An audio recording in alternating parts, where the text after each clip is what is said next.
आज हम स्टार्ट करने जा रहे हैं अपना सॉल्यूशन चैप्टर, जो कि वन शॉट वीडियो रहेगी। इंपॉर्टेंट है रिवीजन के लिए 2026 बोर्ड्स के लिए। तो सबसे पहले आता है हमारे पास कि सॉल्यूशन आखिर होते क्या हैं। Solutions are homogeneous mixture of two और मोर देन टू कंपोनेंट्स। ये बोल रहा है दो से ज़्यादा कंपोनेंट, एक सॉल्वेंट भी हो सकता है और हो सकता है इसमें सॉल्ट प्लस शुगर या कोई अलग सॉल्यूट हम इसको ऐड कर देते हैं। और मिक्सचर कैसा होना चाहिए हमारे पास? होमोजीनियस मिक्सचर होना चाहिए।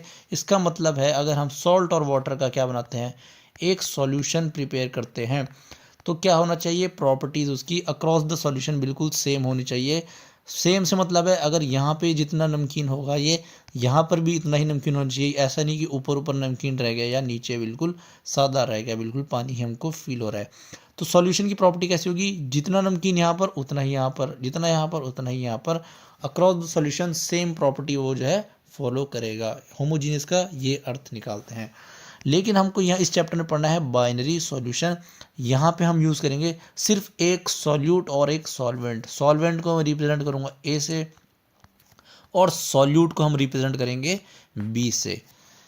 दूसरा आता है हमारे पास टाइप्स ऑफ सॉल्यूशन।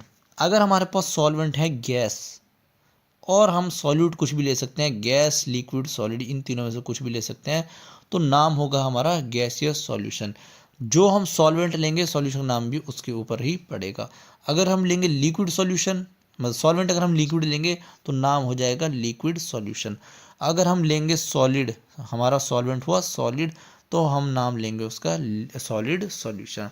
इस चैप्टर में हमको फोकस करना है लिक्विड सॉल्यूशन के ऊपर, बाकी हमने नहीं पढ़ना है। अगर हमारे पास सॉल्वेंट हुआ लिक्विड और सॉल्यूट हुआ गैस, इसका एग्जांपल है कोई भी गैस डिजॉल्व इन किसी भी सॉल्वेंट। यहाँ पे हमने ले रखा है oxygen gas dissolve in water, या फिर हम ले सकते हैं carbon dioxide dissolve in water. CO2 बहुत अच्छी डिजॉल्व होती है वाटर के अंदर कंपेरेटिवली टू ऑक्सीजन। क्यों होती है उसका रीज़न भी मैं आगे पढ़ाऊंगा इसी वीडियो में। कोई भी दो लिक्विड को हम मिक्स करते हैं, अगर लिक्विड सॉल्वेंट भी लिक्विड है और सॉल्यूट भी लिक्विड है, इथेनॉल डिजॉल्व्स इन वाटर, ये एग्जांपल है हमारे पास लिक्विड सॉल्यूशन का। अगर सॉल्वेंट फिर से लिक्विड है और सॉल्यूट क्या है, सॉलिड, जैसे कि ग्लूकोज डिजॉल्व इन वाटर या फिर salt NaCl dissolve in water, ये सभी एग्जांपल किसके हैं? Solid solute dissolve in liquid, और सॉल्यूशन का नाम क्या होगा? Liquid solution. अब बात करते हैं expressing concentration of solution. Solution को हम एक्सप्रेस करेंगे in terms of concentration. Concentration का सीधा मतलब होता है कि अमाउंट ऑफ सॉल्यूट हमारा कितना प्रेजेंट है सॉल्यूशन के अंदर। अगर हम बोलते हैं अमाउंट ऑफ सॉल्यूट ज़्यादा है, सॉल्यूट के अमाउंट को हम रिप्रेजेंट करेंगे WB से, और गिवन वेट भी इसको बोलते हैं। WB जितना ज़्यादा होता चला जाएगा हमारा कंसंट्रेशन ऑफ सॉल्यूशन उतनी ज़्यादा होती चली जाएगी। अगर हम बोलते हैं एक A सॉल्यूशन है एक B सॉल्यूशन है, और हम बोलते हैं concentration of A is greater than concentration of B, तो हमको समझ आ रहा है कि A में जो है सॉल्यूट ज़्यादा अमाउंट में प्रेजेंट है विद कंपैरिजन टू B। तो A हमारा हुआ ज़्यादा कंसंट्रेटेड सॉल्यूशन और B हुआ हमारा डाइल्यूट सॉल्यूशन। डाइल्यूट का भी यूज़ करेंगे बट अगर हमारे पास सॉल्वेंट वाटर होगा। तो हम जनरली तीन मेथड से कंसंट्रेशन को रिप्रेजेंट करते हैं। पहला हम रिप्रेजेंट करते हैं मोलैरिटी से, रिप्रेजेंट करते हैं इसको कैपिटल M से। होता है कि हमारे पास number of moles of solute, यानी कि NB। B से हम क्या करेंगे? सॉल्यूट को रिप्रेजेंट करेंगे, A से सॉल्वेंट को, divide by volume of solution. और किस में लेनी है हमको? ऐसे यूनिट ध्यान रखना है, लीटर्स में हम लेंगे, मिलीलीटर्स में नहीं लेंगे, हम लेंगे लीटर्स में। और मोलैरिटी अगर हमारे पास निकालनी हो क्वेश्चन में, वो क्या करेगा? मिलीलीटर्स में हमको देगा वैल्यू। तो हम ये डायरेक्ट फॉर्मूला लगा देंगे। WB हमारे पास है given weight of solute, MB है मोलर वेट ऑफ सॉल्यूट। यहाँ 1000 से मल्टीप्लाई, और डायरेक्ट अब हम वैल्यू क्या रखेंगे? यहाँ वॉल्यूम की वैल्यू रखेंगे सीधा मिलीलीटर में, और हमारे पास आ जाएगी मोलैरिटी। और मोलैरिटी की ऐसा यूनिट होती है मोल लीटर इनवर्स। देखो नंबर ऑफ मोल्स की यूनिट क्या होगी? मोल्स अपॉन में लीटर, ये लीटर ऊपर चला जाएगा, इसको क्या लिखेंगे? Moles per litre. ये आ गई हमारी ये लीटर इनवर्स ऐसे भी बोलते हैं इसको। ये आ गई हमारी मोलैरिटी की SI यूनिट। नेक्स्ट है हमारे पास मोलैलिटी, रिप्रेजेंट करेंगे हम इसको स्मॉल m से। सेम है, number of moles of solute divide bye, यहाँ पे फर्क है, wait of solvent in kg।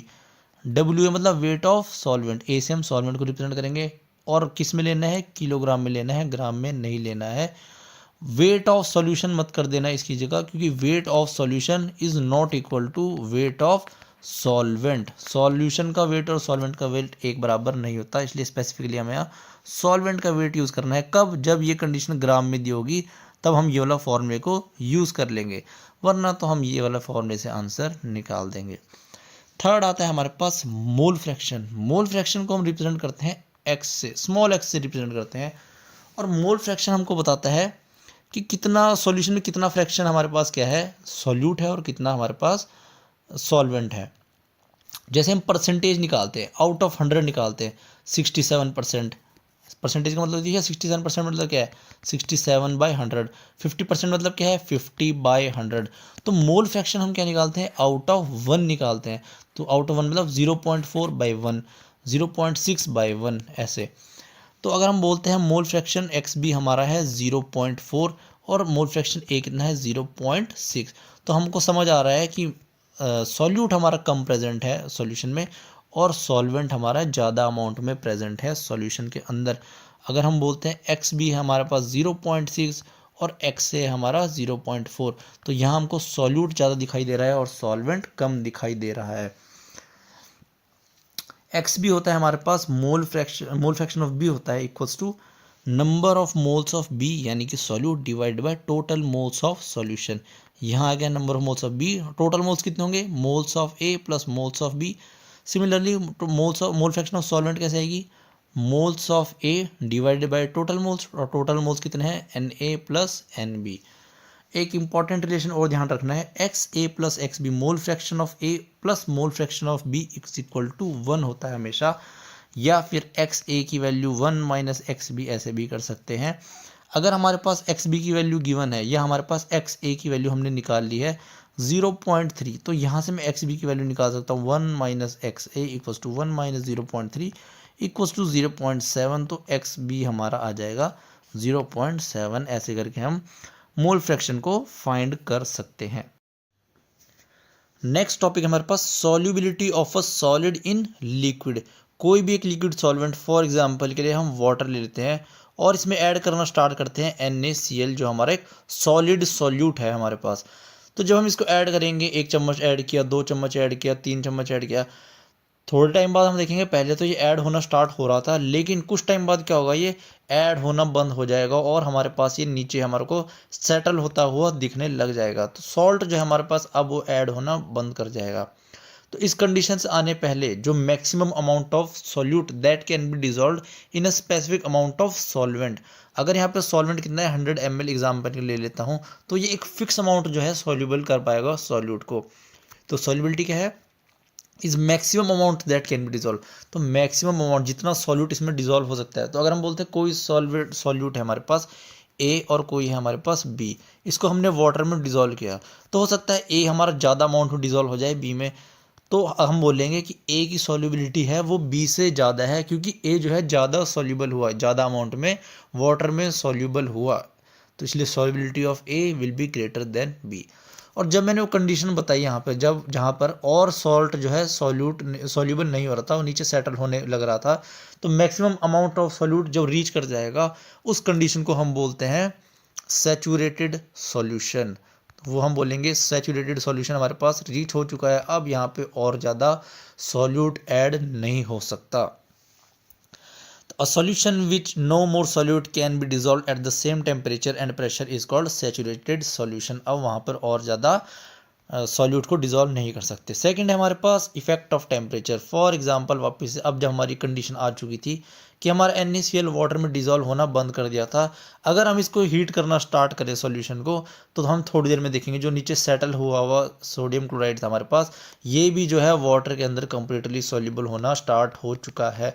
तो हम बोल सकते हैं कि जैसे जैसे टेम्परेचर हम इंक्रीज़ करेंगे, सॉल्युबिलिटी ऑफ NaCl या सॉल्युबिलिटी हमारी इंक्रीज़ करती चली जाती। अब सॉल्युबिलिटी किसकी इंक्रीज़ होगी, जिसका डेल्टा एच ग्रेटर देन 0 होगा, the solubility should increase delta H greater than 0, यानी कि हमारे पास रिएक्शन कैसी होनी चाहिए, एंडोथर्मिक। एंडोथर्मिक रिएक्शंस के लिए अगर हम हीट को इंक्रीज करेंगे या फिर सॉल्यूशन के लिए हीट करना स्टार्ट करेंगे, तो हमारी क्या होगी, सॉल्युबिलिटी जो है इंक्रीज करेगी। अगर हमारा एक्सोथर्मिक है, एक्सोथर्मिक में क्या होता है, डेल्टा एच नेगेटिव होता है और एंडो में डेल्टा एच होता है पॉजिटिव या ग्रेटर देन 0।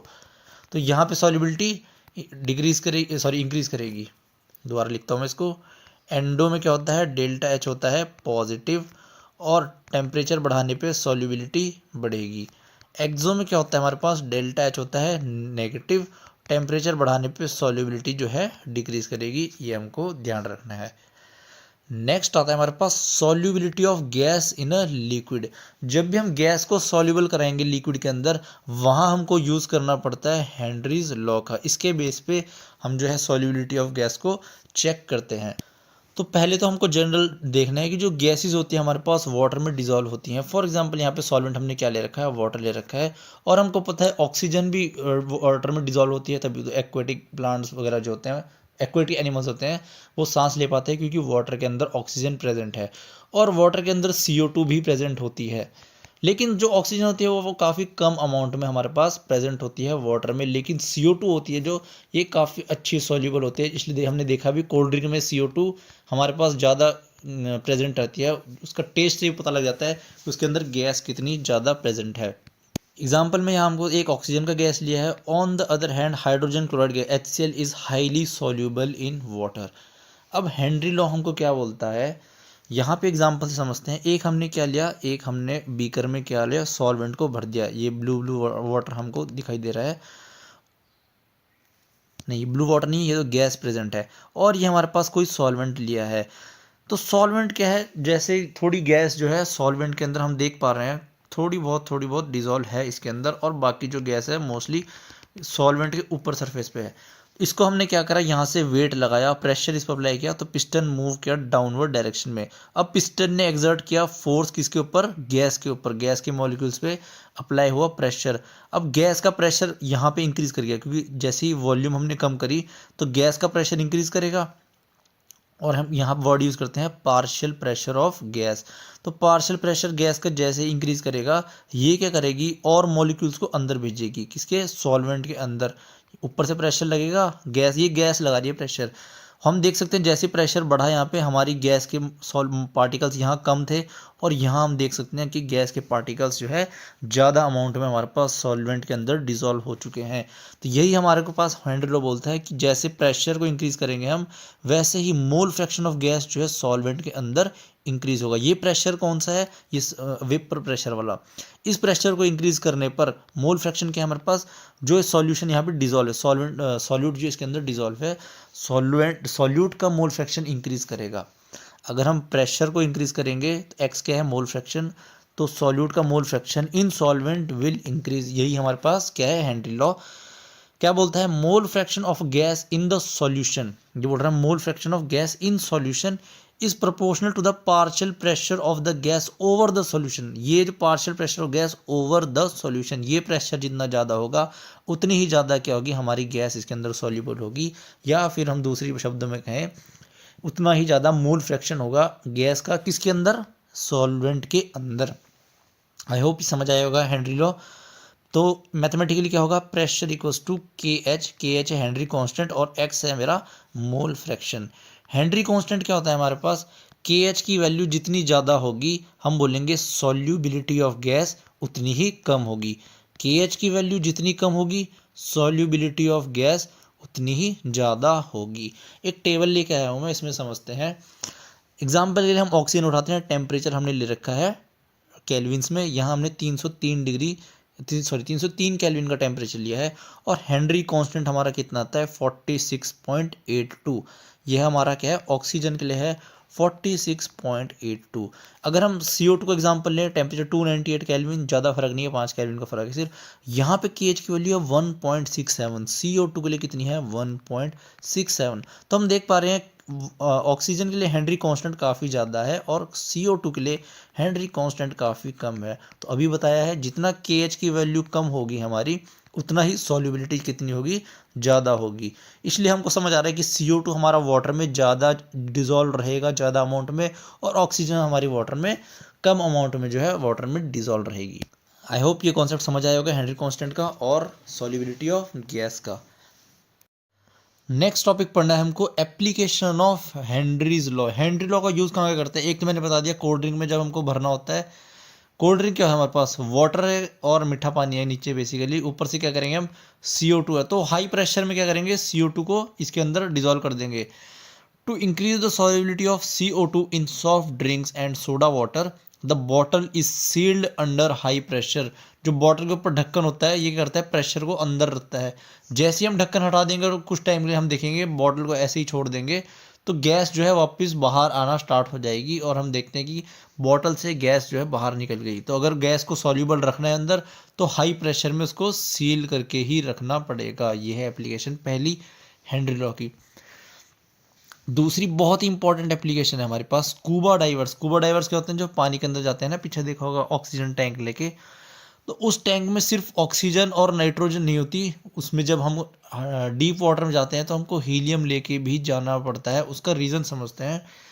जब प्रेशर यहाँ कितना है? 1 एटमॉस्फेयर का प्रेशर है हमारे पास अर्थ पे, हम जो ऑक्सीजन इनहेल कर रहे हैं और ऑक्सीजन के साथ नाइट्रोजन भी जारी है हमारा, तो 1 एटमॉस्फेयर का प्रेशर जो है डिजोल्व कर रहा है हमारी गैस को हमारे ब्लड स्ट्रीम में। लेकिन जब सी लेवल के नीचे जाते हैं तो पानी के नीचे बहुत हाई प्रेशर बढ़ना स्टार्ट हो जाता है। ये हमारा सरफेस है और ये सी लेवल है। तो जब नीचे आया स्कूबा डाइवर तो प्रेशर बढ़ना स्टार्ट हुआ, और अभी हमने पढ़ा हेनरी लॉ से कि प्रेशर बढ़ेगा तो गैस की सॉल्युबिलिटी इंक्रीज करेगी, तो गैस की सॉल्युबिलिटी हमारे ब्लड में इंक्रीज करना स्टार्ट करेगी। यहाँ तक कोई दिक्कत नहीं है जब तक सॉल्युबिलिटी बढ़ रही है।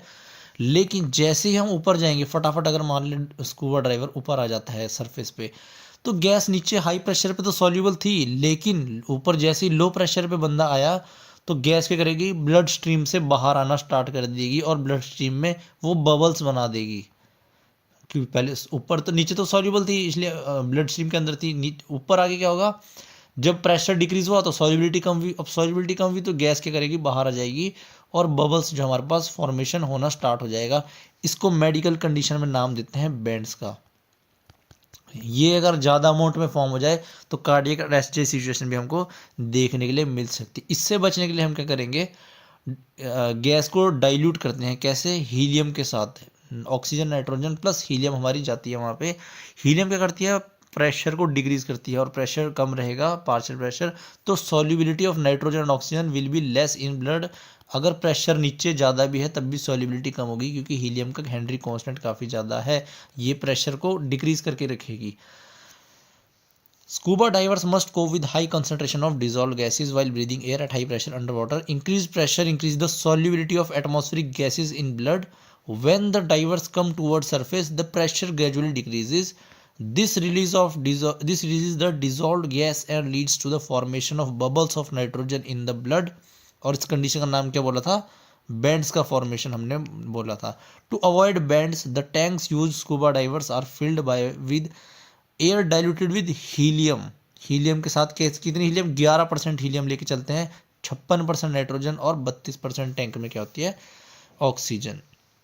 ये हमारी थी हेनरी लॉ की सेकेंड एप्लीकेशन। थर्ड एप्लीकेशन क्या हमारे पास? At high altitudes the partial pressure of oxygen is less than the ground level. अब यहाँ पे ग्राउंड लेवल पे हमारे क्या है? 1 एटमॉस्फेयर का प्रेशर है, तो ऑक्सीजन लंग्स में आ रही है, तो ये लंग्स है हमारे, इसमें क्या करें? ज़्यादा अमाउंट में गैस हमारी प्रेजेंट है जब हम इनहेल कर रहे हैं, तो ऊपर से और इनहेल करी हमने गैस, तो ये अमाउंट क्या करी? ब्लड स्ट्रीम में डिजोल्व होना स्टार्ट कर गई। लेकिन हिल्स पे क्या है हमारे पास? कम अमाउंट में प्रेजेंट है, तो ऑक्सीजन जो है कम अमाउंट में लंग्स में आई। ऑक्सीजन जैसी कम अमाउंट में लंग्स में आई तो पार्शियल प्रेशर डिक्रीज हो गया, और पार्शियल प्रेशर के डिक्रीज होते ही सॉल्युबिलिटी कैसी हो जाएगी? हमारी डिक्रीज कर जाएगी। पार्शियल प्रेशर ऑक्सीजन का डिक्रीज किया तो सॉल्युबिलिटी ऑक्सीजन की कहाँ कम हुई? ब्लड स्ट्रीम में। तो इसलिए हमको जो है एनोक्सिया जैसी कंडीशन हमको देखने को मिलती है कि हमको लगता है सांस फूल रही है, डिजीनेस हमको देखने को मिल रहा है। ये इसलिए होता है हमारे पास lack of oxygen dissolve in blood. Oxygen तो पूरी है वहाँ पे, ऐसा नहीं है कि ऑक्सीजन खत्म होने लगी ऊपर चढ़ते ही, लेकिन पार्शियल प्रेशर डिक्रीज हो गया क्योंकि डेंसिटी कम होगी ऑक्सीजन की, और डेंसिटी कम होने से मतलब है पार्टिकल्स ऑक्सीजन के वहाँ कम हो गए। अब कम पार्टिकल्स हो गए तो पार्शियल प्रेशर भी कम हो गया। जितना ज़्यादा गैस प्रेजेंट होगी हमारे पास, गैस की अमाउंट जितना प्रेजेंट होगी, प्रेशर उतना ज़्यादा हो गया। गैस की अमाउंट कम होना स्टार्ट करी, पार्शियल प्रेशर डिक्रीज होना स्टार्ट किया, और प्रेशर का डिक्रीज होते ही हमारी सॉल्युबिलिटी भी क्या होगी? कम होगी। इस वजह से हमारी ब्लड में ऑक्सीजन जो है कम हमको देखने के लिए मिली और हमको सिम्टम्स कंडीशन नोन एज अनोक्सिया जैसे सिम्टम्स हमको देखने के लिए मिलने लगे। नेक्स्ट हमारे पास इफेक्ट ऑफ टेम्परेचर। अब हमको समझ तो आ गया प्रेशर का, तो effect of pressure on gas क्या है, प्रेशर बढ़ेगा तो सॉल्युबिलिटी भी बढ़ेगी, ये तो हमने हेनरी रॉस समझ लिया। लेकिन टेम्परेचर के साथ क्या है, अगर टेम्परेचर हम बढ़ाएंगे तो क्या होगा, हमारे पास सॉल्युबिलिटी गैस की डिक्रीज करना स्टार्ट करेगी। इसलिए अगर हम कोल्ड ड्रिंक वगैरह को जिसको भी देखें, हम इसको हमेशा फ्रिज में ही रखते हैं। अगर हमने इसको बाहर रख दिया गर्म कंडीशन में तो हम देखेंगे गैस जो है एस्केप करना स्टार्ट कर देगी। तो हमको समझ आ गया है टेम्परेचर बढ़ाने से सॉल्युबिलिटी जो है गैस की वो डिक्रीज होती है, प्रेशर बढ़ाने से सॉल्युबिलिटी इंक्रीज होती है। नेक्स्ट हमारे पास Raoult's law for volatile liquids. कोई भी हमारे पास लिक्विड का सॉल्यूशन बनाया हमने A+B, यहाँ पे या इसको कोई और नाम देते हैं, x देते हैं, x+y, और x हमारे पास क्या है, वॉलेटाइल लिक्विड है, और y भी हमारे पास क्या है, वॉलेटाइल लिक्विड है। वॉलेटाइल से मेरा मतलब क्या है हमारे पास कि अगर इसको हीट मिली तो ये क्या करेगा, वेपर्स में कन्वर्ट होना स्टार्ट हो जाएगा। x+y मतलब x और y दोनों ही क्या, वेपर्स में कन्वर्ट होना चले जाएंगे, स्टार्ट हो जाएंगे।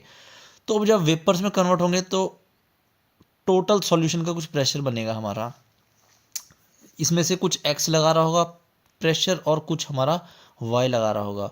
अब बात आती है कि कौन कितना लगा रहा होगा, x ज़्यादा लगा रहा होगा कि y ज़्यादा लगा रहा होगा, या दोनों इक्वल लगा रहे होंगे। तो रॉल्स लॉ बोलते हैं हमारे पास Px यानी x इतना प्रेशर लगाएगा जितना उसका प्योर सॉल्वेंट में प्रेशर था। अगर हमारे पास सिर्फ x का सॉल्यूशन लेते हैं, हम इसको हीट करना स्टार्ट करते हैं और नोट करते हैं कि इसका वेपर प्रेशर कितना है, सिर्फ x का, तो हम उसको रिप्रेजेंट करते हैं P0x, इसको बोलेंगे हम vapour pressure of pure solvent. P0 का मतलब है प्योर सॉल्वेंट। ऐसे ही हम y का करेंगे तो y का क्या आ जाएगा हमारा P0y। ये हमारे आगे दोनों प्योर सॉल्वेंट के वेपर प्रेशर। लेकिन कंबाइंड में क्या होगा, Px कितना लगाएगा, जितना वो मोल फ्रैक्शन उसकी प्रेजेंट है, जैसे कि मोल फ्रैक्शन को स्मॉल उससे डिनोट करेंगे, x मोल फ्रैक्शन इनटू में मल्टीप्लाई होगा जितना उसका प्योर सॉल्वेंट में प्रेशर था, vapour pressure of pure solvent. तो x मेरा इतना प्रेशर एक्सर्ट करेगा जब ये कंबाइंड होंगे y के साथ, और y भी मेरा इतना ही करेगा, मोल फ्रैक्शन ऑफ y, जितना y की मोल फ्रैक्शन होगी इनटू में P0y। तो मेरा टोटल प्रेशर कितना आ जाएगा, यहाँ से P टोटल आ जाएगा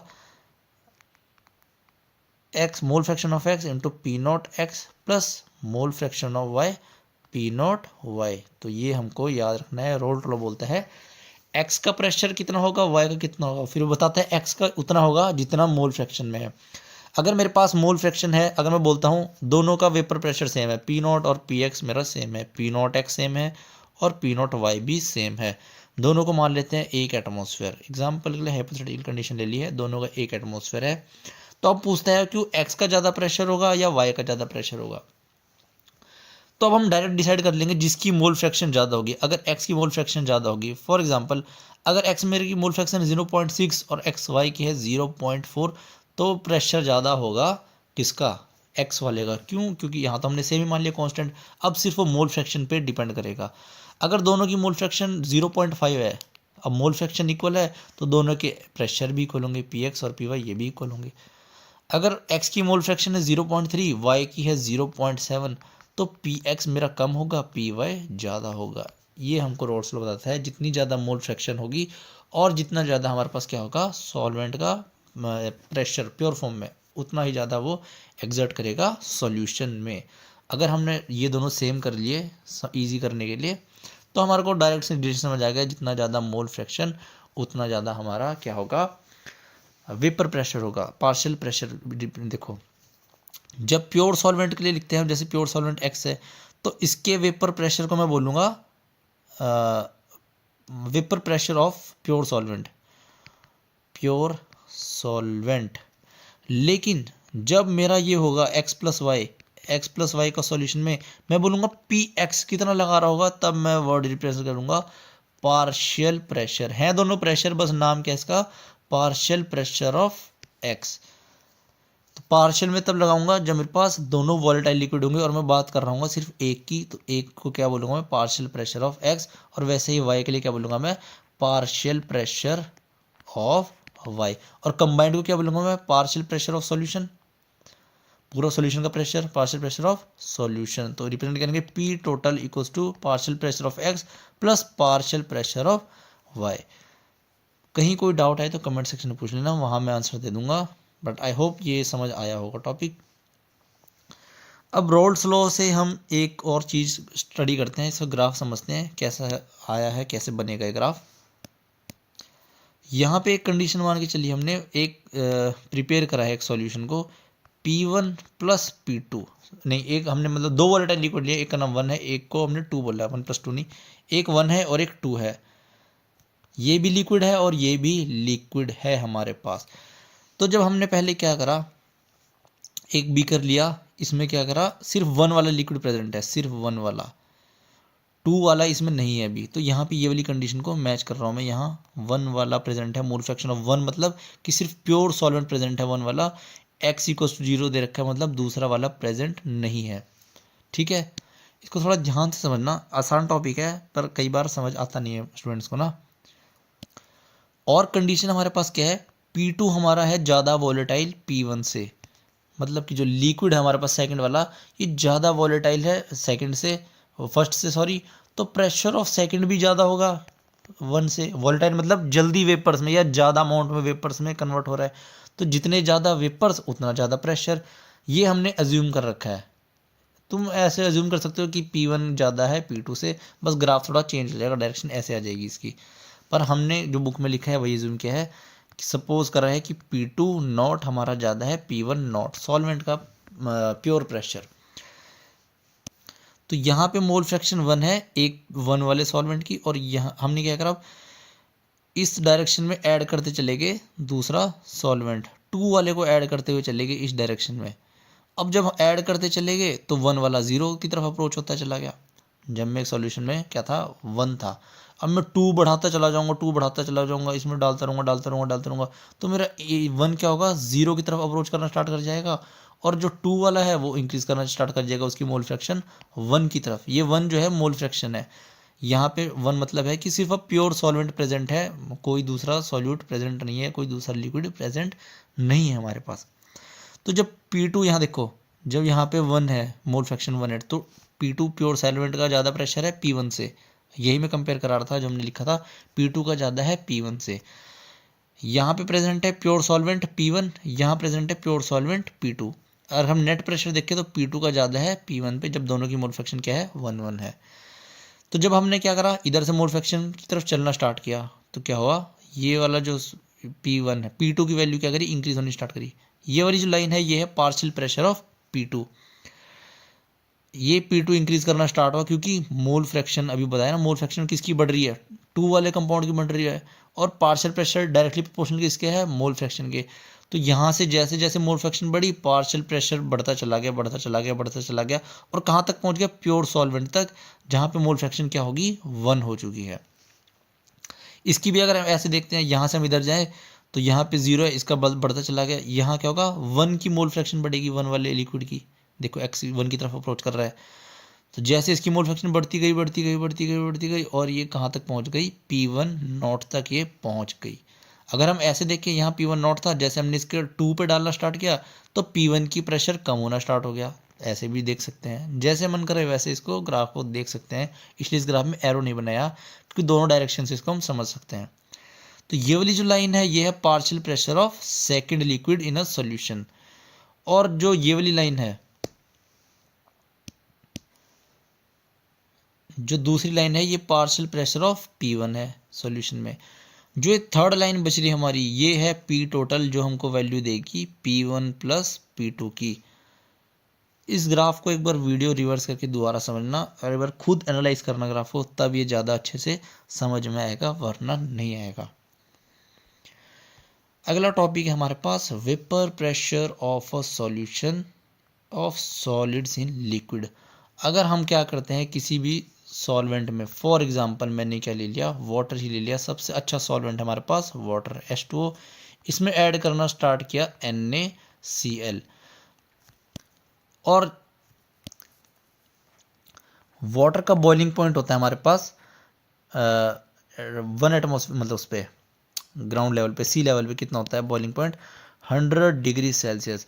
अब बॉइलिंग पॉइंट क्या होता है हमारे पास कि जब वेपर प्रेशर इसको सॉल्वेंट को हीट करना स्टार्ट किया हमने तो इसके वेपर प्रेशर कितना प्रेशर लगाएं जितना कि एटमॉस्फेयर इस पर लगा रहा है। तो एटमॉस्फेयर इस वेपर पे लगा रहा है 8 एटमॉस्फेयर का प्रेशर, 1 एटीएम का प्रेशर इस पे लग रहा है। तो जब लिक्विड के वेपर्स भी हमारा 1 एटमॉस्फेयर के प्रेशर पे रीच कर जाएंगे उस टेम्परेचर को हम रिकॉर्ड करेंगे और वही हमारा क्या होगा बॉइलिंग पॉइंट। क्योंकि वेपर्स तो हमारा 50 डिग्री सेल्सियस पे देखने को मिल जाएगा, हमको 60 डिग्री पे मिल जाएगा, 70 डिग्री पे ही मिल जाएगा। लेकिन सारे वेपर्स कंबाइंड होके 1 एटमॉस्फेयर का प्रेशर जिस टेम्परेचर पे लगाएंगे वो होगा उस लिक्विड का बॉइलिंग पॉइंट। तो वाटर का बॉइलिंग पॉइंट होता है 100 डिग्री सेल्सियस। यहाँ पर सारे वेपर्स कंबाइंड होके जो प्रेशर एग्जर्ट करते हैं वो 1 एटमॉस्फेयर का प्रेशर एग्जर्ट करते हैं।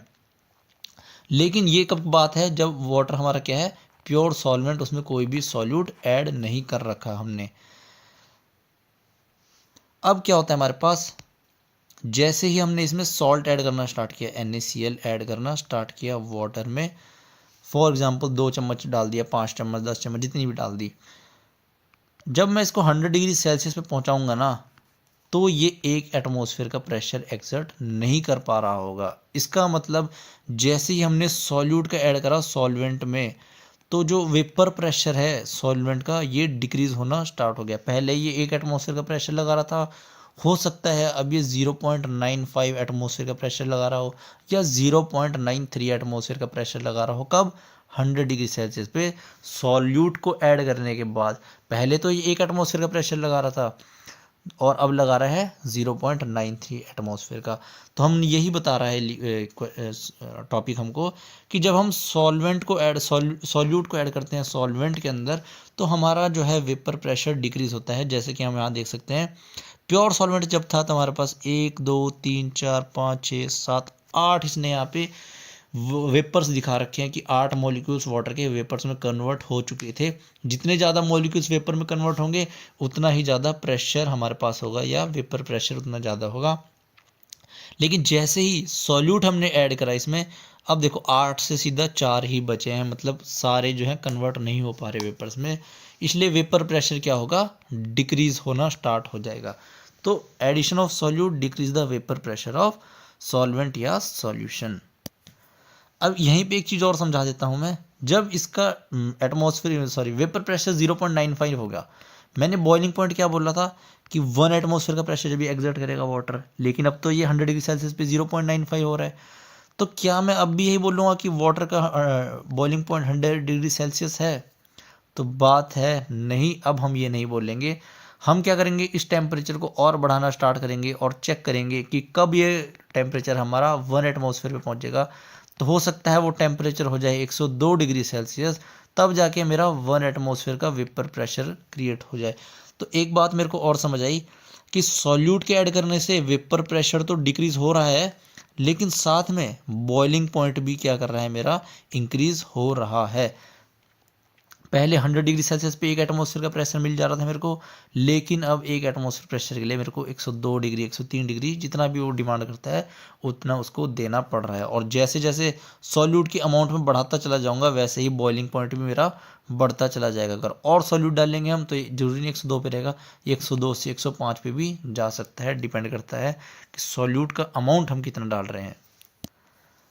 आई होप ये भी समझ आया होगा कॉन्सेप्ट। नेक्स्ट चर्चा करनी है हमको आइडियल सॉल्यूशन और नॉन आइडियल सॉल्यूशन की। तो आइडियल सॉल्यूशन के लिए क्या है, पहली कंडीशन रॉल्स लॉ को फॉलो करेंगे। रॉल्स लॉ से हमने एक चीज निकाल दी, पी टोटल क्या होगा हमारे पास Px प्लस पी वाई। अगर हम एक सॉल्यूशन प्रिपेयर करते हैं x और y का, एक लिक्विड लेते हैं हम x प्लस वाई, तो x का प्रेशर प्लस y का प्रेशर होना चाहिए टोटल के बराबर। अगर ये कंडीशन सेटिस्फाई हो रही है तो हम बोलेंगे आइडियल सॉल्यूशन है। अगर ये कंडीशन सेटिस्फाई नहीं कर रही, फॉर एग्जांपल यहाँ पे इसका 1 एटमॉस्फेयर था, एक इसका था, एक इसका था, तो टोटल प्रेशर होना चाहिए 2 एटमॉस्फेयर का। लेकिन अगर यहाँ पे होता है कि पी एक्स की वैल्यू 1 थी और पी वाई की वैल्यू 1 थी, पी टोटल लेकिन अगर आ गया हमारा 2.2 या 2.1 या 1.98 कम हो गया, आना कितना चाहिए था 2 आना चाहिए था, 1 + 1 = 2। लेकिन अगर थोड़ा भी कम ज़्यादा आ गया तो हम बोलेंगे ये हमारा नॉन आइडियल का केस है, ये रॉल्स लॉ को ओबे नहीं कर रहा, do not follow Rawls law. दूसरा है डेल्टा एच मिक्स। यहाँ पे हमने क्या किया, दो सॉल्यूशन को ए और बी को, दो हमने लिक्विड ले लिए या कुछ भी मान लो, ऐड करने पर जैसे मान लेते हैं इसका टेम्परेचर था 25 डिग्री सेल्सियस पे, ये वाला लिक्विड था और ये वाला लिक्विड भी 25 डिग्री सेल्सियस पे था। इन दोनों को अगर हमने ऐड करा तो फाइनल टेम्परेचर दोनों लिक्विड का मेरा क्या आना चाहिए, 25 डिग्री सेल्सियस ही आना चाहिए, टेम्परेचर में कोई चेंज नहीं होना चाहिए। लेकिन अगर टेम्परेचर में चेंज हो जाता है, यहाँ पे 25 की जगह वो 26 डिग्री हो जाता है, 27 डिग्री हो जाता है या 30 डिग्री, हीट इवॉल्व हो जाती है या फिर हीट ले लेता है, गेन करता है, एंडोथर्मिक रिएक्शन होती है, या फिर टेम्परेचर 24, 23, 20 ऐसे पहुंच जाता है, टेम्परेचर में चेंज आ जाता है कहीं पे, तो हम बोलेंगे डेल्टा एच मिक्स, यानी इंथैल्पी ऑफ मिक्स जो है नॉट इक्वल टू जीरो है। आइडियल केस में इंथैल्पी ऑफ मिक्स वाली क्या रहेगी, जीरो रहेगी, और नॉन आइडियल में रहेगी है non zero. Same goes with delta we mix. अगर हमने 50 ml का सॉल्यूशन ए और 50 ml का सॉल्यूशन बी को मिक्स करा है आपस में, तो नेट वॉल्यूम हमारी आनी चाहिए 100 ml। अगर ये केस सेटिस्फाई होता है तो डेल्टा वी मिक्स जीरो बोलेंगे हम, और ये केस हो जाएगा आइडियल सॉल्यूशन का। लेकिन अगर डेल्टा वी मिक्स जीरो नहीं आता, अगर हमने 50 + 50 जोड़ा और फाइनल वॉल्यूम आई हमारी 104 ml, या फाइनल वॉल्यूम आई 95 ml या 96, 100 से थोड़ी भी कम ज़्यादा हुई, तो हम बोलेंगे ये केस है नॉन आइडियल सॉल्यूशन का। अब एक बात और बताता हूँ, वैसे तो कोई भी सॉल्यूशन आइडियल होता ही नहीं है, सारे सॉल्यूशन हमारे पास क्या होते हैं, नॉन आइडियल होते हैं। लेकिन कुछ सॉल्यूशन जो है आइडियल की रेंज में फॉलो हो जाते हैं, थोड़ा बहुत आइडियल जैसा बिहेव करते हैं। तो एग्जांपल है उसके, solution of N hexane and N heptane, दोनों लिक्विड है हमारे पास, इनका सॉल्यूशन ब्रोमोइथेन एंड क्लोरोइथेन, ये भी दोनों लिक्विड है, क्लोरोइथेन भी लिक्विड है हमारे पास, ब्रोमोइथेन भी लिक्विड है, और बेंजीन प्लस टॉल्विन ये भी हमारे पास लिक्विड है। ये दोनों क्या है हमारे पास, एक आइडियल सॉल्यूशन के 3 एग्जाम्पल है। नॉन आइडियल की हमारे पास क्या है, इथेनॉल प्लस वाटर, इथेनॉल भी हमारे पास लिक्विड है, वाटर भी लिक्विड है। क्लोरोफॉर्म और एसीटोन ये भी क्या है हमारे पास, नॉन आइडियल सॉल्यूशन के एग्जाम्पल हैं, दोनों ही क्या है, लिक्विड है हमारे पास। तो ये तो बहुत ही ईजी था मेरे हिसाब से, आइडियल और नॉन आइडियल। तो अब हमको नॉन आइडियल में दो टाइप पढ़ने हैं। नॉन आइडियल हमारे पास दो तरह की डेविएशन शो करते हैं, एक शो करते हैं positive deviation from Rawls law, एक करते हैं negative deviation from Rawls law. तो ये वाला ग्राफ अभी हमने समझा था, ये हमारा यहाँ पे इसने देखो क्या दे रखा है, P1 ग्रेटर देन P2। यहाँ पे इस ग्राफ का मतलब ये है कि मेरा जो 1 वाला लिक्विड है वो वॉलेटाइल है ज़्यादा किससे, 2 से, तो प्रेशर ऑफ P1 नॉट मेरा ज़्यादा किससे होगा, P2 से। प्रीवियस केस में हमने क्या एज्यूम किया था, P2 नॉट ज़्यादा था हमारा P1 से। तो ग्राफ में हम कुछ भी ले सकते हैं, वो आपकी मर्जी है, बस पहले P2 नॉट यहाँ था, P1 यहाँ था, अब केस उल्टा हो गया, P1 यहाँ है और P2 नॉट यहाँ पर देखने के लिए मिल रहा है। तो नेगेटिव पॉजिटिव डेविएशन कैसे देखेंगे हम, आइडियल सॉल्यूशन के लिए रॉल्स लॉ की लाइन ये दी होगी, वन है, एक ये जो हमने पढ़ी थी, और एक ये। पॉजिटिव वाले में क्या होगा हमारे पास, उसको शो तो इतना करना चाहिए था प्रेशर, जैसे मैं बता रहा था कि प्रेशर तो आना चाहिए था 2 एटमॉस्फेयर का, लेकिन प्रेशर कितना आ गया लास्ट में, 2.3 एटमॉस्फेयर का, 2 से ज़्यादा आ गया। तो ज़्यादा आने के लिए कैसे लिखेंगे, इस लाइन से जो स्ट्रेट लाइन है इसको ऊपर की तरफ उठा देंगे, ये बन गया हमारा पॉजिटिव डेविएशन। अब इसके साथ उठे तो सारे लाइन उठा दो, ये भी ऊपर की तरफ चलेगी इस लाइन से, ये भी चलेगी ऊपर, तो ये क्या हो गया हमारा पॉजिटिव डेविएशन। अब नेगेटिव डेविएशन में क्या होगा, रॉल्स लॉ की लाइन ये है, इसकी नीचे की तरफ दिखा देंगे ऐसे।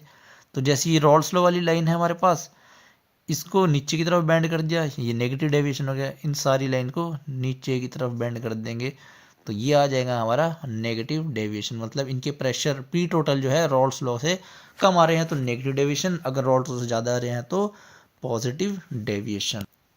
नेक्स्ट टॉपिक है हमारा एजियोट्रोप्स। एजियोट्रोप्स भी बहुत अच्छा टॉपिक है, इसको समझते हैं।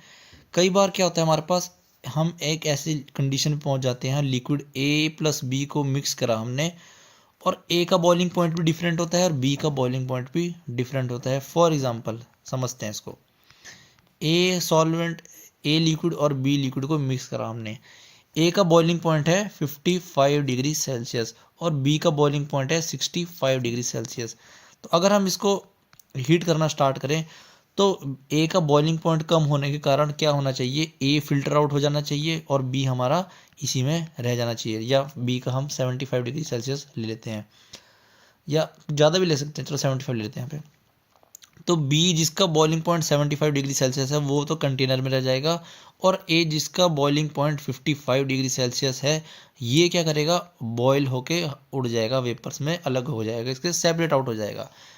लेकिन हम कुछ कॉम्पोजिशंस ऐसी क्रिएट कर देते हैं या पहुंच जाते हैं वहाँ तक जहाँ पर ए और बी का भले ही बॉइलिंग पॉइंट डिफरेंट है, लेकिन जब इनकी कॉम्पोजिशन ऐसी बन जाती है कि हम इनको हीट करते हैं तो ए और बी सेम पॉइंट पे बॉयल करते हैं। और अगर मैं बात करूं, यहाँ पहले बात करता हूं मैं, पहले डिफरेंट वाला केस जहाँ ए और बी अलग थे। यहाँ ए मेरा किस में है, वेपर फेज में जब मैंने हीट करना स्टार्ट किया इसको, और बी मेरा है लिक्विड फेज में। तो हमको दो सॉल्वेंट अलग अलग दिखाई दे रहे हैं, दो लिक्विड अलग दिखाई दे रहे हैं कि ए मेरा वेपर है और बी मेरा लिक्विड है। लेकिन एजियोट्रॉप्स के केस में क्या होता है हमारे पास, यहाँ पर ए प्लस बी सॉल्वेंट जो है लिक्विड में तो प्रेजेंट है, और अगर हम हीट करना स्टार्ट कर दें, भले ही ए मेरा लोअर बॉइलिंग पॉइंट पे है, तो वेपर भी जब बनेगा तो ए प्लस बी दोनों ही वेपर फेज में बिल्कुल बराबर अमाउंट में रहेंगे। ऐसा नहीं होगा वेपर में यहाँ ए का वेपर ज़्यादा है बी का कम है, ना, बिल्कुल जितना वेपर ए का है उतना ही बी का है। तो प्रेशर भी पी ए होगा पी बी के बराबर, दोनों ही बिल्कुल बराबर वेपर फेज में है। इन लिक्विड्स को हम फ्रैक्शनल डिस्टिलेशन, जो मैं कर रहा हूँ इसको बोलते हैं फ्रैक्शनल डिस्टिलेशन। तो एजियोट्रोप्स को हम फ्रैक्शनल डिस्टिलेशन से सेपरेट आउट नहीं कर सकते, इनके लिए दूसरा मेथड होता है हमारे पास। अब हमारे पास एजियोट्रॉप्स भी दो टाइप के होते हैं, यहाँ पे अगर लिखा हो there are two types of azeotropes called minimum boiling azeotrope and maximum boiling azeotrope. Minimum और मैक्सिमम बॉइलिंग क्या होता है हमारे पास, इसको समझते हैं। इसको मिटा देता हूँ मैं, आई होप कि समझ आया होगा। तो पहले समझते हैं minimum boiling. Minimum boiling, minimum boiling azeotropes, इसका एक परफेक्ट एग्जांपल है जब हम नेचुरली भी देख सकते हैं, आप एग्जांपल लिखा हुआ है मैंने। For example ethanol water mixture obtained by fermentation of sugar, जहाँ पे अप्रोक्सीमेटली 95% बाय वॉल्यूम इथेनॉल होता है। 95% बाय वॉल्यूम इथेनॉल मतलब अगर हम 100 ml एजियोट्रॉप लेते हैं तो इसमें 95 ml होगा इथेनॉल, प्लस 5 ml क्या होगा, वाटर। ये हमारा क्या है, मिनिमम बॉइलिंग एजियोट्रॉप। अब इसको और अच्छे समझाता हूँ, minimum boiling point, minimum boiling क्यों बोल रहे हैं इसको, कि वाटर का बॉइलिंग पॉइंट क्या होता है 100 डिग्री सेल्सियस, और हमारे पास इथेनॉल का होता है, ये हमारा है वाटर का, और इथेनॉल का होता है हमारे पास 78.37 डिग्री सेल्सियस। लेकिन जब हम इस कॉम्पोजिशन की बात करते हैं और इसको बॉयल करते हैं तो हम देखते हैं यहाँ से इसका बॉइलिंग पॉइंट क्या होना चाहिए हमारे पास। अब लग रहा है यार वाटर का 100 डिग्री है, अल्कोहल का 78 डिग्री है, तो वाटर हमारा कम अमाउंट में प्रेजेंट है, इथेनॉल ज़्यादा अमाउंट में प्रेजेंट है, तो इथेनॉल से ज़्यादा होना चाहिए, इथेनॉल से ज़्यादा और वाटर से कम। तो बॉइलिंग पॉइंट लगता है कि 85 डिग्री के आसपास या 90 डिग्री, या फिर और बिल्कुल कम 81 डिग्री। इससे ज़्यादा और इससे कम हमारे पास बॉइलिंग पॉइंट होना चाहिए। लेकिन लेकिन लेकिन रियलिटी में क्या होता है, हमारे पास जो बॉइलिंग पॉइंट इसका निकल के आता है वो आता है 77.3 डिग्री सेल्सियस, जो कि इथेनॉल से भी कम है और वाटर से भी कम है। तो मिनिमम बॉइलिंग पॉइंट क्या मतलब समझ आ रहा है हमको, कि जितना इथेनॉल का मिनिमम सबसे कम किसका, इथेनॉल का है, वाटर का ज़्यादा है। लेकिन जो एजियोट्रॉप बना है ये इथेनॉल से भी मिनिमम बॉइलिंग पॉइंट पे है, मतलब इथेनॉल के बॉइलिंग पॉइंट से भी कम बॉइलिंग पॉइंट पे ये सॉल्यूशन हमारा बॉयल हो रहा है, इसलिए हमारा क्या है, ये मिनिमम बॉइलिंग एजियोट्रॉप बोलते हैं इसको। ऐसे ही दूसरा एग्जांपल है, मैक्सिमम बॉइलिंग पॉइंट समझ आ रहा होगा हमको। अगर मान लेते हैं कोई हमारा 100 डिग्री पे बॉयल हो रहा है और कोई 80 डिग्री पे बॉयल हो रहा है, तो मैक्सिमम वाला कहाँ बॉयल होगा, मैक्सिमम बॉइलिंग पॉइंट, तो मिनिमम वाला एग्जांपल है। मैक्सिमम वाला वो हो सकता है हमारा 101 डिग्री सेल्सियस, मतलब जितना मैक्सिमम है उससे भी ज़्यादा पे बॉयल होगा, या हो सकता है 102 डिग्री सेल्सियस पे बॉयल हो। तो अब हमको समझ आ रहा है मिनिमम हमने क्यों बोला है उसको और मैक्सिमम हमने क्यों बोला है। अब एजियोट्रॉप कौन कौन से बनाएंगे हमारे, जो हमारे यहाँ लिखा हुआ है मैंने, जो तो हमारे पॉजिटिव डेविएशन शो करेंगे किससे, रॉल्स लॉ से। The solution which show a large positive deviation from Rawls law form minimum boiling azeotrope. जो पॉजिटिव डेविएशन शो करेंगे वो फॉर्म करेंगे मिनिमम बॉइलिंग एजियोट्रॉप, और जो नेगेटिव शो करेंगे, the solutions that show large negative deviation, negative और positive मैंने पढ़ा दिया ऊपर, फ्रॉम रॉल्स लॉ वो करेंगे maximum boiling azeotrope. Minimum boiling azeotrope का तो मैंने एग्जांपल पढ़ा ही दिया है इथेनॉल वाटर का, और उसकी परसेंटेज भी लिख दिया मैंने। लेकिन मैक्सिमम की क्या होगी हमारे पास, approximate composition 68% nitric acid and 32% water by mass. अब वाटर का देखते हैं, हमारा वाटर का बॉइलिंग पॉइंट होता है यहाँ पे वाटर का, वाटर अलग कलर से लिखता हूँ मैं क्योंकि अलग एजियोट्रॉप है। वाटर को होता है 373 केल्विन या 100 डिग्री सेल्सियस। नाइट्रिक एसिड का होता है हमारे पास 356 केल्विन। लेकिन जो एजियोट्रॉप वो हमारे पास ये 373 से भी ज़्यादा पे 393.5 केल्विन पे बॉयल हो रहा है। तो यही मैं समझा रहा था, मैक्सिमम बॉइलिंग एजियोट्रॉप हम इसको बोलेंगे, क्योंकि इसने वाटर का जो है 373 इससे भी ज़्यादा टेम्परेचर पे ये बॉयल होना स्टार्ट हुआ। मिनिमम पे क्या रहा था, जो लोवेस्ट वाला था उससे भी नीचे जाके बॉयल हो रहा था, मैक्सिमम में ये हाईएस्ट वाले से भी ऊपर जाके बॉयल हो रहा है। तो नेगेटिव डेविएशन वाले क्या करेंगे, ये ध्यान रखना, नेगेटिव डेविएशन वाले क्या करेंगे मैक्सिमम बॉइलिंग एजियोट्रॉप, और पॉजिटिव डेविएशन वाले minimum boiling azeotrope. I hope इस टॉपिक में कोई कंफ्यूजन बची नहीं होगी। नेक्स्ट हमारे पास colligative property. These are the properties depends on the number of solute particles irrespective of their nature relative to the total number of particles present in the solution. Such properties are called colligative property. हमारे पास generally 4 colligative property होती हैं, relative lowering of vapour pressure, और depression of freezing point of solvent, और elevation of boiling point of solvent, and osmotic pressure of the solution. मैं जब vapour pressure पढ़ाया था मैंने बोला था कि सॉल्यूट के ऐड होने से वेपर प्रेशर डिक्रीज होता है, तो पहली प्रॉपर्टी यही है।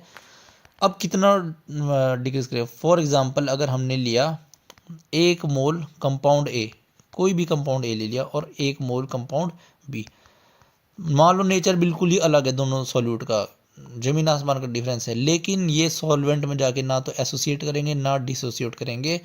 तो अगर 1 मोल में ए डालता हूँ इसमें, और दूसरे सॉल्यूशन में 1 मोल ऑफ बी डालता हूँ मैं, सेम सॉल्वेंट लेते हैं, अगर हम यहाँ पे 2 सॉल्वेंट लिया, दोनों ही वाटर ले लिया हमने, इसमें हमने डाला ए, इसमें हमने डाला बी, तो जो डिक्रीज इन वेपर प्रेशर होगा वो बिल्कुल सेम होगा, यानी कि partial pressure of A is equal to partial pressure of B होगा। भले ही हमारा सॉल्यूट है वो अलग अलग है, लेकिन बिल्कुल बराबर डिक्रीज करेंगे। तो यही बता रहा है वो कि irrespective of the nature of relative nature of particle से इरिस्पेक्टिव है, बस डिपेंड किस पे करेगा, दोनों के नंबर पे। हमने दोनों की क्या डाले, 1 मोल ए डाला था और 1 मोल ऑफ बी हमने यूज़ किया था, तो कंसंट्रेशन सेम है हमारी, 1 मोल है दोनों केस में, तो वेपर प्रेशर डिक्रीज क्या होगा, दोनों में बराबर ही होगा। ऐसी प्रॉपर्टीज जो सिर्फ नंबर ऑफ पार्टिकल्स पे डिपेंड करती हैं, नेचर कैसा भी हो पार्टिकल पे उस पर डिपेंड नहीं करती हैं, उन प्रॉपर्टीज़ को हम बोलते हैं कॉलीगेटिव प्रॉपर्टीज़। और ये चैप्टर हमने 4 प्रॉपर्टीज़ को डिस्कस करना है। एक तो relative lowering of vapour pressure, दूसरा है depression of freezing point, third है हमारे पास एलिवेशन ऑफ बॉइलिंग पॉइंट, और लास्ट है हमारे पास osmotic pressure of the solution. तो पहले से डिस्कस करते हैं हमारे पास relative lowering of vapour pressure. तो इसका फॉर्मूला हमारे पास P10 माइनस P और P10। अब तक तो हमको P10 समझ आ गया होगा क्या है। P10 है हमारा vapour pressure of pure solvent का वेपर प्रेशर जो हमारा रहा होगा, और P है हमारे पास जब हमने उसमें सॉल्यूट को ऐड कर दिया उसके बाद सॉल्यूशन का क्या प्रेशर बचा हमारा, वो है P। तो ऑब्वियस सी बात है P0 हमारा ज़्यादा होगा P से, क्योंकि अभी तो हमने डिस्कस किया कि जैसे ही हम सॉल्यूट को ऐड करेंगे हमारा जो है पार्शियल प्रेशर डिक्रीज करेगा, P की वैल्यू डिक्रीज करेगी, P0 हमारा ग्रेटर रहेगा। जहाँ मैंने बताया था P10 अगर 1 एटमॉस्फेयर है तो P हो सकता है हमारा 0.95 एटमॉस्फेयर या 93 एटमॉस्फेयर तक हो जाए। ये इक्वल होगा किसके, मोल फ्रैक्शन ऑफ सॉल्यूट के। 2 मतलब सॉल्यूट, 1 मतलब सॉल्वेंट। तो जितना ज़्यादा मोल फ्रैक्शन हम बढ़ाते चले जाएंगे, सॉल्यूट की कंसंट्रेशन W भी हम इंक्रीज करते चले जाएंगे, उतना ही हमारा वेपर प्रेशर क्या होता चला जाएगा, डिक्रीज होता चला जाएगा। तो कितना डिक्रीज होगा वो हमको बताएगा ये फॉर्मूला। ये लेफ्ट साइड वाली टर्म को हम बोलते हैं relative lowering of vapour pressure. अगर क्वेश्चन देता है कि relative lowering of vapour pressure इतना है तो हमको डायरेक्टली वैल्यू उसकी पुट करनी है। x2 है mole fraction N2/N1 + N2, mole fraction तो हमने सीख ही लिया है निकालना। लेकिन क्या होगा, क्वेश्चन में हमको यूज़ करना पड़ेगा फॉर डाइल्यूट सॉल्यूशन, क्योंकि वहाँ पे हमारे पास WB जो है बहुत ही कम अमाउंट में प्रेजेंट होगा। तो कैलकुलेशन इजी करने के लिए ये क्या होगा, N1 की वैल्यू बहुत ज़्यादा होगी N2 से, क्योंकि मोल्स ऑफ सॉल्यूट काफ़ी ज़्यादा कम होते हैं हमारे पास मोल्स ऑफ सॉल्वेंट से। तो जो फाइनल फार्मूला बनेगा हमारे पास P1 not minus P upon P1 not equals to N2 by N1, ये हमको जो है यूज़ करना पड़ेगा। ज़्यादातर क्वेश्चन में तो हमको यही यूज़ करना पड़ता है, ये तो बहुत कम ही हमको यूज़ करना पड़ता है। नेक्स्ट प्रॉपर्टी हमारी नेक्स्ट क्वालिटेटिव प्रॉपर्टी है एलिवेशन ऑफ बॉइलिंग पॉइंट, जहाँ मैंने पहले ही एक्सप्लेन कर दिया था कि अगर हम सॉल्यूट की कंसंट्रेशन को बढ़ाएंगे सॉल्वेंट के अंदर तो वेपर प्रेशर डिक्रीज हो गया, वो हमारा रिलेटिव वेपरिंग ऑफ वेपर प्रेशर पढ़ लिया हमने। लेकिन वहाँ एक और बात बताई थी कि वेपर प्रेशर जब डिक्रीज होता है तो बॉइलिंग पॉइंट भी इंक्रीज होता है। क्यों? क्योंकि बॉइलिंग पॉइंट की डेफिनेशन ही यही है, the vapour pressure of solvent equals to external pressure. External pressure यहाँ सी लेवल पे क्या है, एटमॉस्फेरिक प्रेशर, 1 एटमॉस्फेयर का प्रेशर हम लेके चलते हैं। तो जब वेपर प्रेशर ही डिक्रीज कर गया हमारा तो हमको और हीट देनी पड़ेगी, तो बॉइलिंग पॉइंट हमारा इंक्रीज करेगा। ये बात मैंने अच्छे से समझा दी थी। इसका फॉर्मूला हम डिस्कस करेंगे, delta T B equals to K B M. Delta T B हमारे पास boiling point elevation, K B हमारे पास क्या है, कांस्टेंट मोलर एलिवेशन कांस्टेंट या बॉइलिंग पॉइंट एलिवेशन कांस्टेंट इसको बोलते हैं। स्मॉल एम से रिप्रेजेंट करते हैं हम मोलैलिटी से, मतलब स्मॉल एम से हम रिप्रेजेंट करेंगे मोलैलिटी को। इसके मैंने क्वेश्चंस भी जो है वो अपलोड कर रखे हैं, वो भी आप सर्च कर सकते हैं। नेक्स्ट है हमारे पास डिप्रेशन इन फ्रीजिंग पॉइंट। अगर हम सॉल्यूट को ऐड करते हैं सॉल्वेंट के अंदर तो सिर्फ बॉइलिंग पॉइंट ही इंक्रीज नहीं होता, उसका फ्रीजिंग पॉइंट भी डिक्रीज हो जाता है। फॉर एग्जांपल एक प्योर सॉल्वेंट अगर मैं लेता हूँ वाटर, तो उसका फ्रीजिंग पॉइंट होता है 100 डिग्री सेल्सियस नहीं, वो फ्रीज होता है 0 डिग्री सेल्सियस पे। लेकिन अगर हम इसमें कोई सॉल्यूट को ऐड कर देते हैं तो इसका फ्रीजिंग पॉइंट जो है डिक्रीज होना स्टार्ट कर देता है। इसका बहुत अच्छा एग्जांपल हम देख लो होगा, कार्स में जब हम कूलेंट यूज़ करते हैं, अगर हम उसमें वाटर सिर्फ वाटर डालते हैं, हम क्या करते हैं, जो छोटी गाड़ी होती है जैसे 2 लीटर का उसमें कूलेंट पड़ता है, वो कूलेंट कहते हैं ग्रीन कलर का, वो सॉल्यूशन होता है एथिलीन ग्लाइकोल का, एथिलीन ग्लाइकोल। प्लस हमारे पास क्या होता है, 2 लीटर हम वाटर को यूज़ करते हैं। अब हमारे पास वाटर जो है फ्रीज करता है 0 डिग्री सेल्सियस पे। तो मतलब अगर हम कभी जहाँ पे स्नो पड़ती है वहाँ पे गाड़ी को लेके जाएंगे तो पानी तो फ्रीज हो जाना चाहिए और हमारा इंजन हो जाएगा ओवर हीट, क्योंकि पानी जो है इंजन को कूल डाउन करने का काम करता है। इसका सॉल्यूशन हमने क्या निकाला, हमने उसमें ऐड किया एथिलीन ग्लाइकोल का। तो अब वाटर जो हमारा 0 डिग्री सेल्सियस पे नहीं फ्रीज होता, उसका बॉइलिंग पॉइंट काफ़ी नीचे चला जाता है और वो लगभग 25 से 30 डिग्री सेल्सियस पे -25 के 30 डिग्री सेल्सियस पे वो फ्रीज होता है। और नॉर्मल कंडीशन में हमारा टेम्परेचर कितना होता है बाहर, -2 -3 -10, तो हमारा कूलेंट जो है वो फ्रीज नहीं होता और हमारा इंजन जो है प्रॉपरली कूल हो पाता है। तो ये बहुत ही अच्छा एग्जांपल है हमारे पास कि जब भी हम सॉल्यूट को ऐड करेंगे सॉल्वेंट के अंदर तो हमारा जो है फ्रीजिंग पॉइंट जो है वो कम हो जाएगा। दूसरा एग्जांपल अगर हम देखें, अगर हमने आइसक्रीम लेके आए हो बाज़ार से, तो उसके दुकान वाले की फ्रिज में तो वो काफ़ी सेफ रहती है, लेकिन हमारे फ्रिज में आते ही वो ऐसी टेढ़ी मेढ़ी हो जाती है, गलनी स्टार्ट हो जाती है, भले ही रखा हमने उसको फ्रीज़र में ही होता है। तो इसलिए वहाँ पे उसने डीप फ्रीज़र का हाई, मतलब जो ऐसा फ्रीज़र जो ज़्यादा लोअर टेम्परेचर पर रख सकता है घर के फ्रीजर से, तो आइसक्रीम सेफ़ रहती है। क्योंकि वाटर ही तो आइसक्रीम में, वाटर के साथ सॉल्यूट पार्टिकल्स ऐड होना स्टार्ट हो गए, दूध वगैरह चीनी वगैरह उसमें ऐड डली, तो उसका फ्रीजिंग पॉइंट है काफ़ी नीचे चला गया, हमारे जो फ्रिज जमाता है उससे भी नीचे चला गया। दुकान वाले का फ्रिज बढ़िया काम करता है, इसलिए वहाँ वो सेफ रहती है। फॉर्मूला इसका delta T F equals to K F M. K F हमारे पास कांस्टेंट है, molar depression constant, small M से रिप्रेजेंट करेंगे हम मोलैलिटी को, और डेल्टा टी एफ क्या है, डिप्रेशन इन फ्रीजिंग पॉइंट। अगला है हमारे पास ऑस्मोसिस एंड ऑस्मोटिक प्रेशर। इसके लिए हमको पहले समझना पड़ेगा ऑस्मोसिस क्या होता है, तब जाके हम इसके फॉर्मूले को समझेंगे। ऑस्मोसिस को हम इसी डायग्राम की मदद से समझते हैं, थोड़ा ध्यान से देखिए डायग्राम क्या कह रहा है। एक साइड तो इसने क्या ले रखा है, सॉल्यूशन ले रखा है, मतलब एक यहाँ पे कोई सॉल्यूट है प्लस कोई सॉल्वेंट है, हमारे पास सॉल्यूशन प्रिपेयर हो रखा है। एक साइड यहाँ बिल्कुल प्योर सॉल्वेंट यहाँ पे ले रखा है, और बीच में यहाँ कनेक्शन लिखा है SPM, ये होता है सेमी परमिएबल मेम्ब्रेन। एक फिल्टर की तरह इसको समझ सकते हैं। ये सेमी परमिएबल मेम्ब्रेन क्या करेगा, इससे सेमी परमिएबल मतलब आधी चीज़ को परमिट कर देगा, ऐसे होल्स वाली जगह होगी इसमें, ये सॉल्वेंट पार्टिकल्स को अलाउड कर देगा, इधर से इधर जा सकते हैं, इधर से इधर जा सकते हैं, लेकिन सॉल्यूट पार्टिकल्स जो है यहाँ से कहीं नहीं जा सकते। जिस साइड सॉल्यूट पार्टिकल्स हैं तो वो नहीं जा सकते इधर उधर। सॉल्वेंट के लिए अलाउड है, वो सॉल्वेंट जो है एक पोजीशन से, एक कंटेनर से दूसरे कंटेनर में जा सकता है। तो जब हम क्या करते हैं, इस सेटअप को छोड़ देते हैं, ऐसे ही करके छोड़ते हैं, एक साइड सॉल्यूशन एक साइड सॉल्वेंट और सेमी परमेबल मेम्ब्रेन लगा देते हैं, तो यहाँ क्या होता है, हमारे पास सॉल्वेंट पार्टिकल जो है अपने आप यहाँ आने की ट्राई करते हैं इस जगह पर। यहाँ से सॉल्वेंट पार्टिकल्स आते हैं और इस वाले सॉल्यूशन में एंटर करना स्टार्ट करते हैं थ्रू सेमी परमिएबल मेम्ब्रेन। इस प्रोसीजर को क्या बोलते हैं हम, या इस प्रोसेस को क्या बोलते हैं हम, osmosis. The solvent molecules will flow through the membrane from pure solvent to solution. From pure solvent to solution, ये ध्यान रखना, प्योर सॉल्वेंट से सॉल्यूशन की तरफ जो है सॉल्वेंट पार्टिकल्स का मूवमेंट होगा, और इसी प्रोसेस को क्या बोलते हैं, this process of flow of solvent is called osmosis. ये जो अपने आप हो रहा है, यहाँ से उठ के सॉल्वेंट यहाँ आ रहा है, सॉल्वेंट से उठ के सॉल्यूशन में जा रहा है, अपने आप हो रहा है, हम कुछ नहीं कर रहे इसमें, इसको बोलते हैं हम ऑस्मोसिस।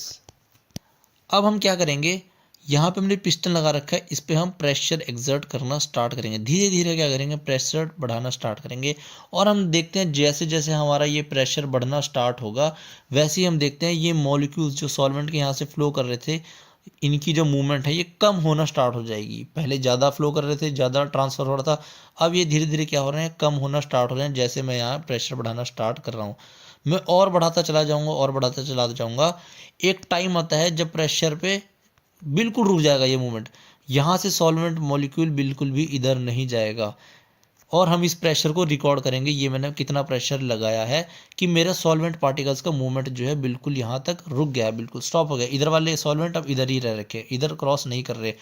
ये प्रेशर को हम नोट करेंगे कौन से प्रेशर पे हुआ ये, और इस प्रेशर का नाम है हमारे पास ऑस्मोटिक प्रेशर। इसी प्रेशर को बोलते हैं ऑस्मोटिक प्रेशर। इसकी डेफिनेशन देखते हैं हमारे पास, pressure that just stops the flow of solvent, just बिल्कुल स्टॉप किया है, कुछ और काम नहीं हुआ, ऐसा नहीं हुआ कि सॉल्वेंट कहीं और फ्लो करने लग गया, इस कंटेनर का सॉल्वेंट अब इसी कंटेनर में है, ऐसा अब पहले ही जा रहा था यहाँ पे, लेकिन अब प्रेशर बढ़ाते गए एक टाइम आया कि अब ये सॉल्वेंट का मूवमेंट बिल्कुल कंप्लीटली स्टॉप हो चुका है, ये अब इसी कंटेनर में है, इसको बोलेंगे हम ऑस्मोटिक प्रेशर। अब हम रिवर्स ऑस्मोसिस देखेंगे, और रिवर्स ऑस्मोसिस से देखेंगे कि हम वाटर को प्योरीफाई कैसे करते हैं। तो टॉपिक का नाम है हमारा reverse osmosis and water purification. तो यहाँ पे सॉल्ट वाटर है, सॉल्ट वाटर क्या है, हमारे पास सॉल्यूशन है, सॉल्यूट और सॉल्वेंट का, सॉल्ट हमारे पास सॉल्यूट है, वाटर क्या है, सॉल्वेंट है, और फ्रेश वाटर क्या है, हमारे पास प्योर सॉल्वेंट प्रेजेंट है हमारे पास। ये अभी वैसे ही कंडीशन है जैसी मैंने बताई थी, और ये ब्लैक ब्लैक जो दिख रहा है ये सेमी परमेबल मेम्ब्रेन हमको दिखाई दे रही है। तो यहाँ फ्रेश वाटर क्या, सॉल्वेंट, जब हमने कुछ भी नहीं छेड़ा था तो फ्रेश वाटर से सॉल्ट वाटर की तरफ सॉल्वेंट का पार्टिकल मूवमेंट जो है हमको देखने के लिए मिलेगा। हमने क्या देखा था अभी, सॉल्वेंट से सॉल्यूशन की तरफ जा रहा था, तो ये सॉल्वेंट है, सॉल्यूशन है, तो मूवमेंट कैसा होगा वाटर का, इस डायरेक्शन में होगा। फिर हमने पिस्टन से प्रेशर लगाना स्टार्ट किया तो हमने देखा कि यहाँ पे रुक गया, अब फ्रेश वाटर यहाँ है, बिल्कुल कोई मूवमेंट नहीं हो रहा, ऑस्मोटिक प्रेशर पे हम पहुँच गए, और डर्टी वाटर हमारे यहाँ पर, डर्टी को थोड़ा डर्टी दिखाते हैं, ये हमारा डर्टी वाटर या सॉल्ट वाटर है। अब जब ऑस्मोटिक प्रेशर के बाद में इस पर प्रेशर लगाना स्टार्ट करूँगा ना, और जब मेरा प्रेशर और बढ़ जाएगा ऑस्मोटिक प्रेशर से, मैं रुकूंगा नहीं, करता रहूँगा, तब जो ये सॉल्ट वाटर में यहाँ पे क्या है, मेरा जो वाटर का प्रेजेंट है वो जाएगा इस साइड। पहले क्या हो रहा था, जब ऑस्मोसिस हो रहा था तब इस साइड जा रहा था, फ्रेश वाटर से डर्टी वाटर की तरफ, लेकिन जैसे ही मैंने यहाँ प्रेशर बढ़ाना स्टार्ट किया, ऑस्मोटिक प्रेशर से भी ज़्यादा प्रेशर, ऑस्मोटिक प्रेशर पे क्या हो रहा था, सिर्फ सॉल्वेंट का मूवमेंट रुक जा रहा था, लेकिन अगर मैं उस प्रेशर को एक्सीड कर देता हूँ तो यहाँ से सॉल्वेंट, प्योर सॉल्वेंट H2O मेरा क्या करेगा, गंदे पानी से साफ़ पानी की तरफ जाना स्टार्ट करेगा, सारी इम्प्योरिटीज़ यहाँ रह जाएंगी और साफ़ पानी मेरा निकल जाएगा इस डायरेक्शन में। इसी को हम बोलते हैं रिवर्स ऑस्मोसिस, और जो हम RO घर में यूज़ करते हैं उसकी फुल फॉर्म भी यही होती है, रिवर्स ऑस्मोसिस, इसलिए हम बोलते हैं उसको RO। इसी सिद्धांत पे काम करता है वो। ये प्रेशर किससे ग्रेटर है, ऑस्मोटिक प्रेशर से ज़्यादा हमको लगाना पड़ेगा, तभी हमारे पास सॉल्वेंट की मूवमेंट इस डायरेक्शन में होगी, वरना तो ऑस्मोटिक प्रेशर पे तो सिर्फ स्टॉप हो जाएगा, उससे कम लगाएंगे तो यहाँ चला जाएगा। तो हमें pressure greater than osmotic pressure लगाना पड़ेगा, तब जाके हमारे पास फिल्टर वाला साफ पानी हमको देखने को मिलेगा। तो आई होप इससे समझ आया होगा कि वाटर कैसे प्योरीफाई करते हैं हम, और रिवर्स ऑस्मोसिस, ऑस्मोसिस और ऑस्मोटिक प्रेशर तीनों अलग चीज़ें हैं, ये भी समझ आएगा। स्टूडेंट्स काफ़ी कंफ्यूज रहते हैं इस चीज़ में कि ऑस्मोसिस क्या है और ऑस्मोटिक प्रेशर क्या है हमारे पास। नेक्स्ट टॉपिक है हमारा वॉन ऑफ फैक्टर। हमने प्रीवियस टॉपिक में जो भी कवर किया था वो कॉलिगेटिव प्रॉपर्टी कवर करी थी। वहाँ हमने जितने भी फॉर्मूले लिखे थे वो एप्लीकेबल तब तक हैं जब तक सॉल्यूट की बात करें हम, तो ना वो डिसोसिएट हो रहा है सॉल्वेंट में और ना ही वो क्या हो रहा है, एसोसिएट हो रहा है। ना ही उसकी डिसोसिएशन होगा और ना ही उसका एसोसिएशन होगा। जैसे कि NaCl, ये क्या होता है, सॉल्वेंट में जाती डिसोसिएट होकर Na positive plus Cl minus दे देगा, और हम जितना एक्सपेक्ट करेंगे कि हमारा वेपर प्रेशर इतना डिक्रीज होगा या बॉइलिंग पॉइंट इतना इंक्रीज होगा, ये उससे डबल कर देगा। इसलिए हमारे को एक चीज़ कैलकुलेट करनी पड़ती है, वॉन्ट ऑफ फैक्टर I से इसको रिप्रेजेंट करते हैं। जहाँ पे अल्फा की वैल्यू क्या होगी वीक इलेक्ट्रोलाइट्स के लिए 1 से कम होगी, वहाँ हमको यूज़ करना पड़ेगा नॉर्मल मोलर मास और एबनॉर्मल मोलर मास का कॉन्सेप्ट। आई होता है नॉर्मल मोलर मास अपॉन में एबनॉर्मल मोलर मास। एबनॉर्मल मास हमारा क्या होता है, एक्सपेरिमेंटल डिटरमिनेंट होता है, और नॉर्मल मोलर मास तो हम जैसे ही कैलकुलेट करते हैं प्लस माइनस करके मॉलिक्यूल्स में, वो होता है। दूसरा है I equals to total number of particles after dissociation और association upon total number of particles after dissociation और एसोसिएशन। फॉर एग्जांपल NaCl को हम बात करते हैं, ये डिसोसिएट होता है Na positive plus Cl minus में। तो यहाँ पर तो ये 1 पार्टिकल था, लेकिन सॉल्वेंट के अंदर डिसोसिएट हो गया 2 में, तो 1 + 1 इक्वल्स टू 2। यहाँ I क्या आएगी, 2/1 इक्वल्स टू 2। अगर हम बात करते हैं इथेनोइक एसिड की CH3COOH, लो डाइलेक्ट्रिक कांस्टेंट के वाले सॉल्वेंट में ये कर जाता है डाइमराइज, तो CH3COO2 ऐसे बन जाएगा। तो 2 मॉलिक्यूल हमने क्या लिए थे, इनिशियल में लिए थे, ये बन गए कन्वर्ट होके 1 मॉलिक्यूल में। तो यहाँ बनेगा total molecules after dissociation. Dissociation के बाद कितने बचे, 1 मॉलिक्यूल, तो आई आएगा 1 डिवाइड बाय इनिशियल कितना था यहाँ पे 2, तो 1 डिवाइड बाय 2, आई की वैल्यू आएगी 0.5। ऐसे करके हमारे फॉर्मूले जो है चेंज होना स्टार्ट हो जाएंगे, आई की वैल्यू हमको यूज़ करनी पड़ेगी। पहला है relative lowering of vapour pressure, ये हमने पढ़ा था P0A माइनस P अपॉन में P0A। यहाँ पे बस I इंट्रोड्यूस कर देंगे हम, XB के आगे I से मल्टीप्लाई हमको करना पड़ेगा। सेकेंड हमारे पास elevation of boiling point, formula था इसका delta TB equals to KBM। KBM के आगे हमको बस I लगाना पड़ेगा, वॉन्ट फैक्टर I। थर्ड हमारे पास depression of freezing point, delta TF equals to IKFM। ये सारे फॉर्मूले हमको तब यूज़ करने हैं जब हमारा सॉल्यूट जो है डिसोसिएट या एसोसिएट कर रहा होगा। अगर हमको दिया है ग्लूकोज वगैरह सॉल्यूट, अगर सॉल्यूट दे रखा है ग्लूकोज C6H5 वो C6H12O6, ये ग्लूकोज अगर दे रखा है, ये डिसोसिएट नहीं होता है वाटर में, तो हम ऊपर वाले फॉर्मूले यूज़ करेंगे जो हमने पहले यूज़ करे थे। यहाँ पे हमको वॉन्ट ऑफ फैक्टर I नहीं कैलकुलेट करना है। हमें कहाँ कैलकुलेट करना पड़ेगा, इथेनोइक एसिड वगैरह में या NaCl में, KCl में, कैल्शियम सल्फेट में, ये सारे जब सॉल्यूट हमारे पास गिवन होंगे। लास्ट है हमारे पास ऑस्मोटिक प्रेशर, क्या होता था पाई इक्वल्स टू CRT, बस यहाँ भी वॉन्ट ऑफ फैक्टर I को हम इंट्रोड्यूस कर देंगे, फॉर्मूला हो जाएगा पाई इक्वल्स टू ICRT। इसी के साथ हमारा जो चैप्टर होता है कंप्लीट होता है। इसके क्वेश्चंस भी मैंने अपलोड कर रखे हैं, कैसे क्वेश्चंस को अप्रोच करना है। ऐसे ही और वीडियो के साथ मिलते हैं अगले लेक्चर में। तब तक कोई डाउट हो तो कमेंट सेक्शन पूछ लेना, वहाँ पर आंसर दे दिया जाएगा।